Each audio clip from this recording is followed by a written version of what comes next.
Good morning. My name is Marian Young, and I will be your instructor for this Engineering Technology 3030 Technical Communications course for the Spring 2015 semester. I have taught this course several semesters over the number of years that I've been here at East Tennessee State University, but this is the first time I've taught it completely online. So I'm creating this short video here this morning just to do kind of an overview of the course, kind of give you a feel for what's going on and those sort of things. I'm assuming that you are familiar with the ETSU D2L Distance Desire to Learn website, and that you can find the course that says here on your list of courses for the spring semester, this 3030 Section 904. Now, I know a couple of you are in a different section, but this was the main one, and I have merged both sections so that I don't have to send out messages twice.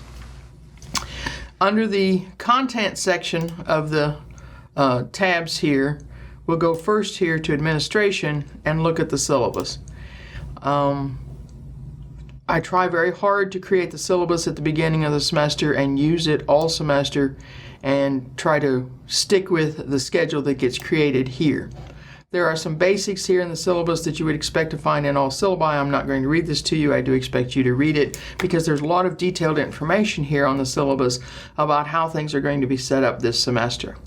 One of the first things that you may or may not be aware of is that this course is writing intensive and it is also oral intensive. And as such, we are going to be doing writing assignments and oral assignments as part of the grade. Some of each. There will be at least 15 typed pages of written text. When they say typed pages, we're expecting approximately 250 words for each page of typed text. Now, some of these are very short one-page assignments, a memo or a business letter or something of that nature. Some of these may be longer. There will be a research paper that will be 7 to 10 pages, but that will be towards the end of the semester. In terms of the the oral assignments, those are the ones that, for a distance scenario, are a little bit more tricky to figure out. And we have several choices here in terms of technology, some of which you probably have at your home, some of which, if you need to come to campus to record something, we can make arrangements for that so that you can do the oral presentations that you need to do for the course. There are course objectives listed here. There is also, of course, the textbook listed here by Professor Lannon called Technical Writing. Sometimes this course is called Technical Writing rather than Technical Communications, but because we do written and oral both, we call it Technical Communications. The second item listed here, called the Language Skills Handbook, was written by two of the professors in the technology department several years ago.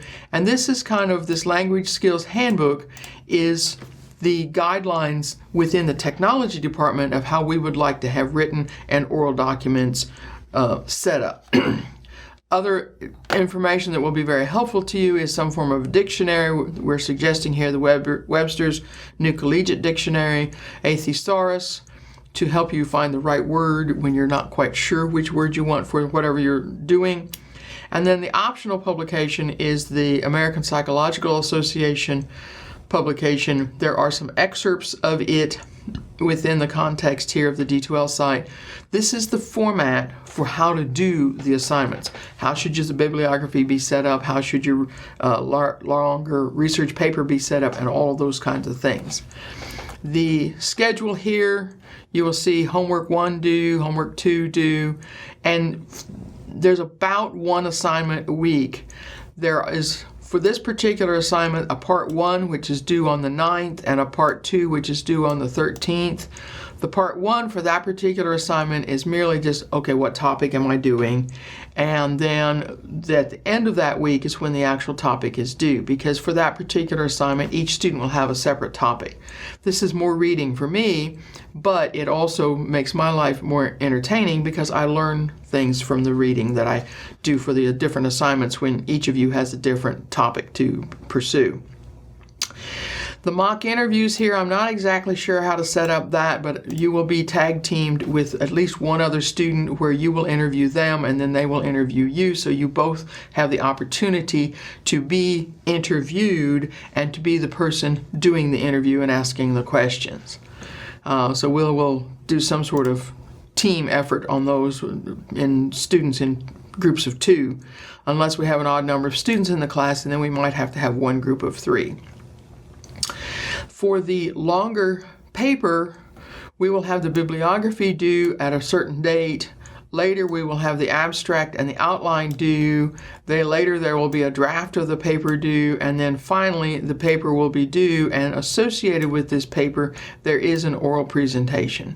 So those items are kind of strung out so that we don't say at the beginning of the semester, okay, you've got this huge research paper due, 15 pages at the end of the semester, and then 2 nights before it's due, you go, oh, now I got to start it. That we're trying to help you learn how to build a longer paper by doing bits and pieces of it throughout the semester. Towards the end of the semester, you see here where the draft of the paper is due at this point, and then homework 7 and homework 8 are interspersed, and then 2 weeks later, the final is due. You might be working on 2 assignments at the same time. This emulates what you would see in an office environment where you have project number 1 with this team of people that you work with, and project number 2 or 3 or 4, and many people have 4 and 5 projects at one time on their plate. So for this end of the semester here, you will have 2 different things that you'll have to be thinking about. Okay, I need to turn in this abstract, but I also need to be working on homework number 6, or I also need to be working on the paper, or I need to turn in homework number 7, but I also need to be working on this research paper. And so you'll have to budget your time to work those things out. This list here, this schedule, this basic schedule, that's what I'm trying very hard to stick with in terms of due dates and in terms of topics.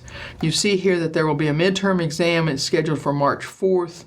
You will need to create for yourself a testing center. Now, that could be here at ETSU, and you just come to campus for that. If you live close enough to campus, we will just make arrangements for a good time for everybody who's coming to campus to all come together, and I will arrange a classroom for that.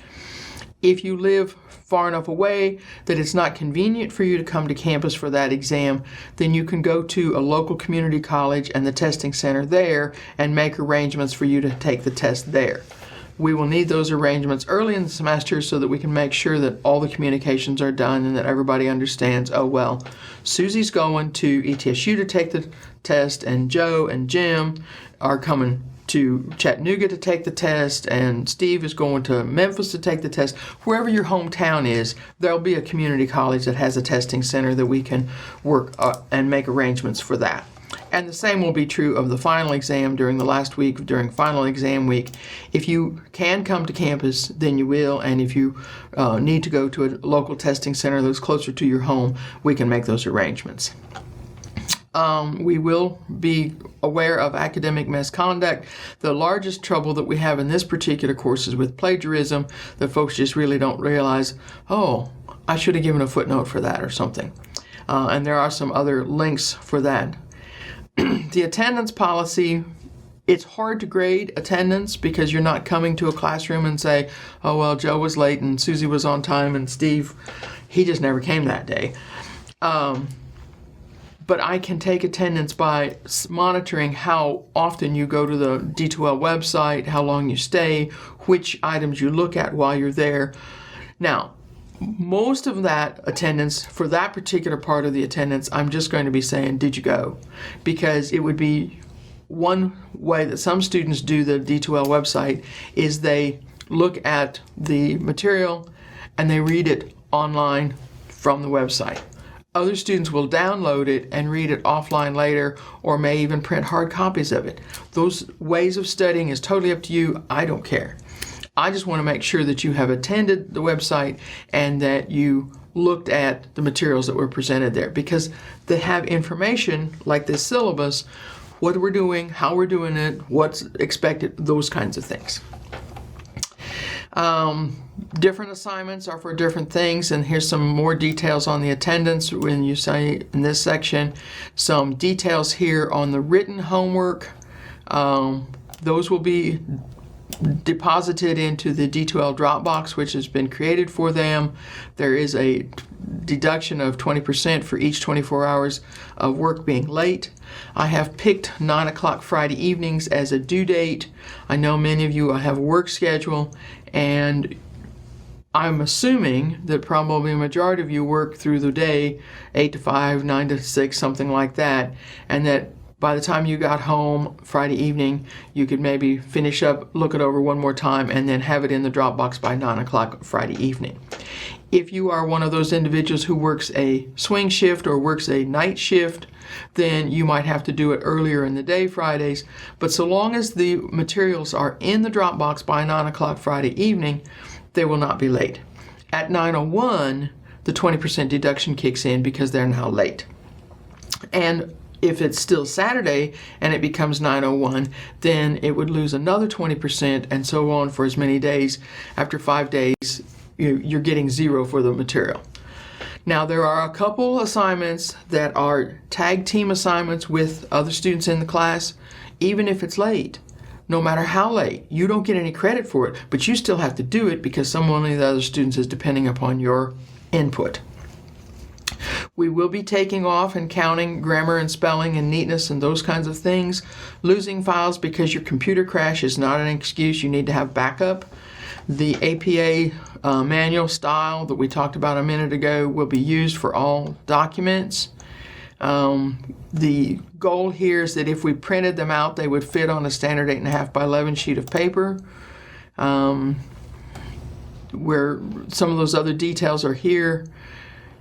When you go to put your files into the D2L website, they can be as a Word document or as an Adobe PDF file. Either one of those two styles of files will be acceptable.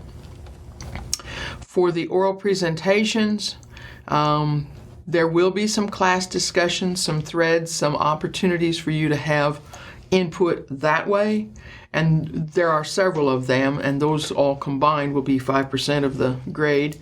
There is an instructional assignment. How do you do this? How do you build this? How do you make this some kind of a how-to presentation? The mock interview will be part of your oral grade and also your presentation with regard to your research topic.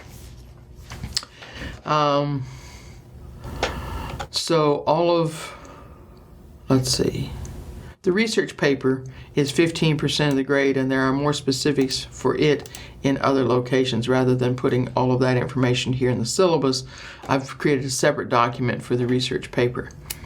The midterm and the final exam, and then you see here the list. So if you're going to say, okay, what can I skip because you just packed for time, and you might be able to skip one of the written homeworks, you might be able to skip one of the oral presentations, but if you skip the research paper, you now have changed your letter grade. If you skip the midterm, you've now changed your letter grade. So the goal here is to not skip things and to just do all the assignments that are expected. All right, that's the syllabus, and I trust that you won't have any questions over that. If you do have questions, when we go up here to communication under the class list, you can see all of the students who are in the class. You can also look at the instructor tab here, and you can see an older picture of myself, and you can send me an email. Just click on the outside box here and then click on email, and a new page will pop up, and just type whatever your message is in this location and then click send. So that is fairly simple. I assume that you know how to do that. If you need to send, and there will be opportunities to send certain other students information, then just click on them. Like if you wish to send a message here to Mr. Vaughn, just click on his name and then click email, and the email will go to him and to that student only. Okay, back to content here. If we look at the major sections that are available for the course, There are some guidelines here, general overarching guidelines for all the oral and written presentations. There are some lecture materials here which will be in PowerPoint format for the most part. The written assignments, when we expand that, we see that there are 8 assignments here, and then some other documents like this recipe for confusion. I believe it goes with assignment number 3, that you will need that in order to do assignment number 3. And so those are ways of doing those together. The oral assignments here,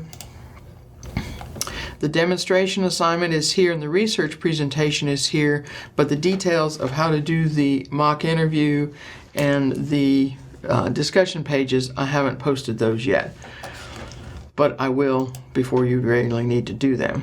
Similarly here with the research project, a potential list of research topics is here, some of the details of how to do the paper, like, okay, what size text do you need and what format, you already know that, that's the APA format. And then there is a sample paper here posted. And then the exams and the quizzes, there's not a whole lot to say about those two except what the due dates and those kind of things are. So that is the way to look at what is posted here on the D2L website, and you can expand with these arrows here under the syllabus. Now what I've done with the syllabus is I've done what I call a compact syllabus, which is really just the schedule. So if you're like, oh man, when is that thing due? You can pull up that portion of it and it's just a 1-page. And if you would like to print that page out down here at the bottom of the page, you can do a download. It's a PDF file, and then print that and tack it up somewhere so that you go, okay, this is how I stay on track. This is how I don't get demerits for being late to try to do the things that are expected for the course. You also see here at the top of the page my phone number at the office, my email here on campus, and my cell phone if you need to send a text. Please include your name if you send a text, because I may or may not know who a particular text is coming in from. For purposes of helping students in this class, I plan to have office hours from 2 to 3 o'clock on Monday and Wednesday afternoons, where I expect to be at this phone number in my office. If you can call me during that hour, either Monday or Wednesday, then perfectly fine, and that's expected, and that's why I'm holding those special office hours, is just for this course. If that hour you're working, or you're at the hospital with someone and you cannot call me, then send me an email or send me a text, and we'll make arrangements for another time when we can chat and get whatever questions you have answered. So hopefully that takes care of some of the who am I, how am I going to structure the course, those kinds of activities. Now, one of the other things that I want to look at here is this first homework assignment, try to get you just a bit of information about what it is. When you click on this writing assignment number 1, which is the first one, which is due, you have this document here, which is a PDF document, and you can print it out if you choose to. This is kind of a self-introduction. What are my career goals? Why am I here at college? What am I studying? That kind of so I can get to know you and so forth. This is basically just a 1-page. If you go into the second page, that's fine, but just not expected. Try to do it in just a generic format. It doesn't even have to be a memo format. It can just be a 1-page, put your name at the top of the page, or put a title here. Career goals might be a good title for this particular item, something like that. So here are the questions that we would like for you to answer this list here. Brief personal background, how many years you've been in college, what's your major, what are your career aspirations, how will you be using communication skills, either written or oral, and also graphic communications, because we find here in the Department of Technology that a lot of students will also convey information to their fellow students or to their supervisor or to their work colleagues with diagrams, charts, detailed drawings, tables, whatever kind of graphics. And so you will have those kind of skills for communication, and we will be practicing some of those as part of this class. What kind of skills for communication will you need in your major, and how do they matter? If they don't matter, then how come they don't matter? Those kind of things. And what you hope to learn in the class that you perhaps don't already know. And you might be able to look through the syllabus and go, geez, well, I can do these 3 things, but I'm not sure that I've done a whole lot of that or this, and so I'm hoping to learn those things. Whatever it is that you decide is the best way to answer those questions. This will be due Friday the 23rd. Now, the first week of classes start on Tuesday because of Martin Luther King's memory and holiday on Monday. So for this first assignment, you really only have 4 days to complete it rather than a full week. But it's such a short assignment, I figured that would still be okay. Approximately of the 20 points available, 10 points will be based on grammar, punctuation, overall clarity, flow, those kinds of things. And then the other 10 points will be based on ease of reading or understanding. If you express your personal opinions or your goals for your career or those kind of things, I'm not here to judge that. That's your choice. So the points there is just, have you explained yourself well? Does it flow well? Those kinds of things. I'm not grading your opinions. I'm just grading how you wrote the document and those kinds of things. And I hope that is clear for you. All right, now, let me just give you a oral version of this particular assignment, and let me talk about my own personal career. I started out in the city of Indianapolis with one brother, younger, and a standard mother and father type family. My mother had gone to college, my father had not, and she said, oh, well, you should go to college. So there was not really any choice in my family about whether I was going to college or not. Everybody knew I was going to college. I didn't know what I was going to study, and nobody else did either, and I fumbled around quite a little bit.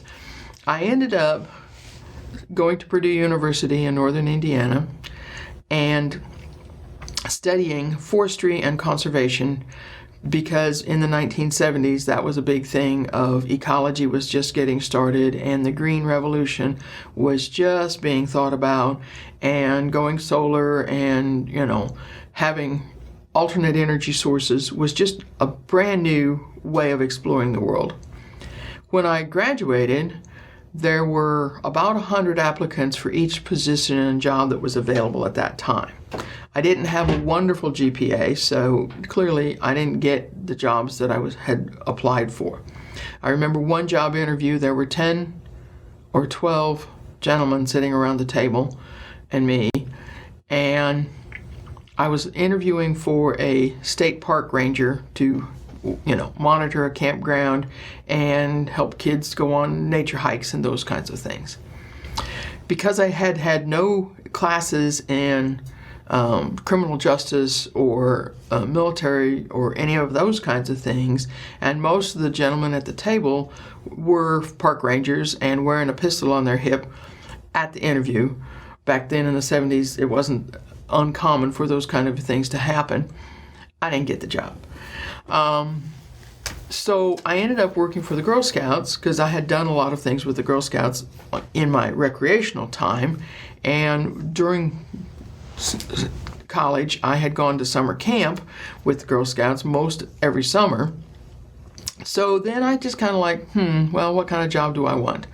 Well, after 2 years working for the Girl Scouts, I went back to college and I talked to the gentleman who had taught the one course that I had to take as part of being a forest ranger in land surveying.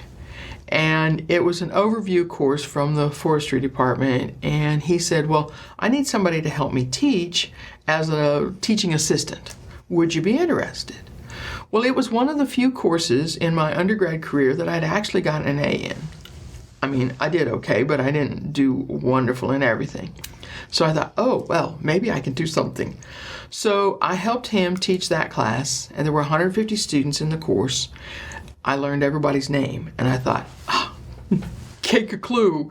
If you can learn that many names and you like teaching this stuff, maybe you should be a teacher. And so that changed the whole demeanor of my career path. And as you see, I'm still in teaching. I have been teaching land surveying since 1977 because that's the year that I started helping him. The first thing that they figured out after they said, oh, you want to be a teacher of surveying? Well, you have to go back to school. You need more education because teachers have to have a master's degree at the bare minimum, which is your first 4-year undergrad plus at least 2 more. And if you really want to teach college, then you need the PhD so that they can put PhD after your name. Well, I didn't even know what PhD stood for. The official name is Doctor of Philosophy. And of course, they put the D at the end and the PH in the front. But for me, now that my PhD is in surveying, it stands for post hole digger. Because in surveying, we put down monuments and markers. Yes, that was a joke. Okay. I came to East Tennessee State University about 30 years ago to start teaching, and I'm still here. I enjoy the mountains. I enjoy the area that we live in. In terms of communication skills, obviously I have to be able to talk and give lectures. I also write lots and lots of email and memos.